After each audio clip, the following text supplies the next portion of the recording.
Iêmen vive a crise humanitária mais grave do mundo.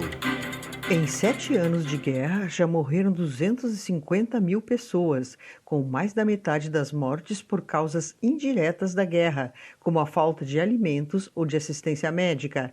Pelo 4º ano consecutivo, o país árabe enfrenta agora a pior crise humanitária do mundo e está à beira da carestia total. Mais de 80% da população do Iêmen, afirma Simone Garrone, o diretor-geral da Ação contra a Fome ao Vatican News, vive abaixo da linha da pobreza e pelo menos 20 milhões de pessoas precisam de assistência humanitária. Atualmente, milhões de iemenitas não têm acesso aos cuidados médicos básicos, à água potável ou a um emprego adequado que possa atender suas necessidades essenciais. O conflito armado, mesmo antes da atual pandemia, teve um impacto devastador sobre a população. A insegurança alimentar e a desnutrição, também devido aos efeitos da Covid-19, são um problema grave. Mais de 16 milhões de pessoas passam fome, destacou, e 400 mil crianças com menos de 5 anos correm o risco de morrer de desnutrição aguda grave se não receberem um tratamento urgente. Em uma região no sul da província de Al-Deirah, os vestígios do conflito são visíveis nos rostos dos adultos e das crianças. No Centro de Estabilização, dirigido pela Ação contra a Fome, onde são tratadas as crianças mais severamente subnutridas, há muitas histórias de pessoas que lutam contra a fome causada pela guerra. Uma mãe de 21 anos, Miumuna, com uma filha de 8 meses, Raquel, conta: quando minha filha adoeceu, ela não conseguia se mexer ou chorar. A criança recebeu seu copo de leite terapêutico fornecido a cada 3 horas pelo centro para tratar as formas mais severas de fome. Depois de apenas 6 ou 7 dias de tratamento, continua Maimuna, posso ver que ela está muito melhor. A guerra se tornou uma rotina na vida de milhões de pessoas. Maimuna, que viu a desagregação de sua própria família, não é exceção. No dia do meu casamento, conta, todos tinham muito medo porque ouvia-se bombardeios e combates por toda parte. Meus irmãos viviam perto da linha de frente, todos eles tiveram que fugir e ainda hoje vivem em um acampamento para desalojados. A organização Ação contra a Fome acredita que somente novos apoios humanitários, a importação facilitada de bens essenciais para a população e um maior respeito ao direito humanitário internacional pelas partes em conflito podem quebrar o atual círculo vicioso da guerra e da fome. Além de realizar programas que salvam vidas no país, a organização tem fornecido aos agentes em campo as informações necessárias para protegerem a si mesmos e as comunidades locais da Covid-19. Mas isso não é tudo. O colapso dos serviços de água e saneamento deixou as pessoas dependentes da ajuda humanitária. Agora, milhões de pessoas dependem do abastecimento de água fornecido pelos caminhões-pipa. A organização também está trabalhando na frente de emergência da água com a instalação de novos pontos com torneiras para lavar as mãos e o abastecimento de água potável.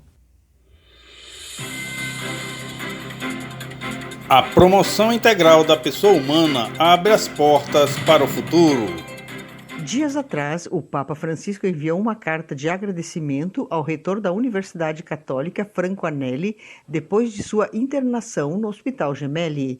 Em seu agradecimento, o Santo Padre escreveu: o cuidado é uma expressão do coração. A Universidade Católica do Sagrado Coração traz em seu nome a vocação de cuidar da pessoa humana. Minha hospitalização ocorreu no mesmo ano em que a Católica completou um século de vida, celebrando o aniversário com uma frase que me chamou a atenção: um século de futuro.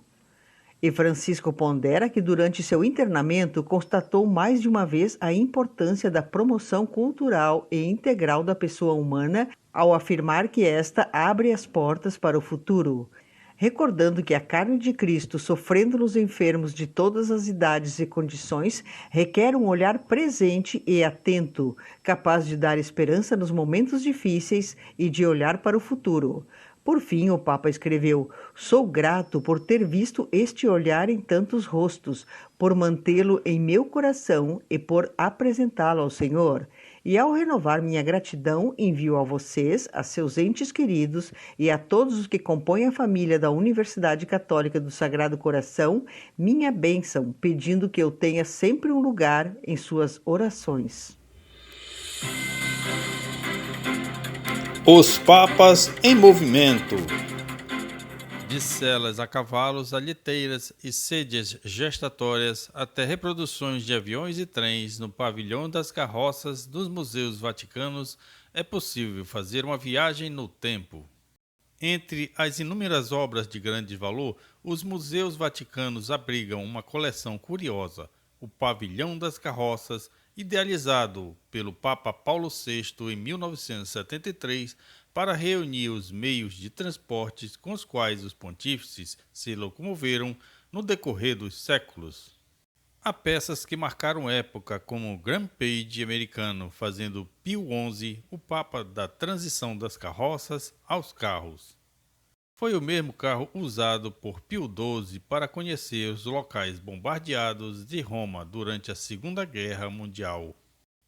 Outro destaque é a Mercedes Nürburgring, realizada no período em que a indústria automobilística alemã trabalhava o jovem Ferdinando Porsche. Paulo VI foi o primeiro Papa a andar de avião em 1964, durante a viagem à Terra Santa.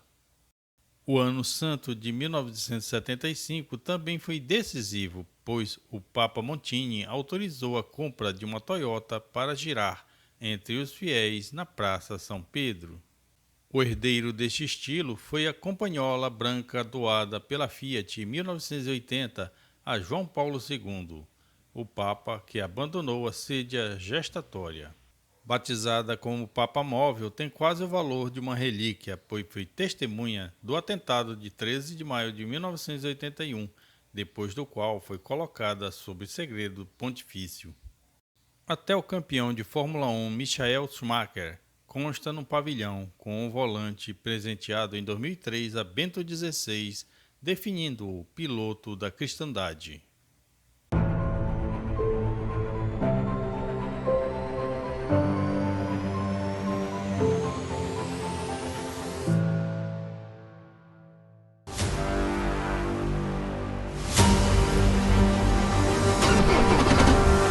Prima di viaggiare in macchina, il Papa viaggiava in carrozza piuttosto che in lettiga o in portantina.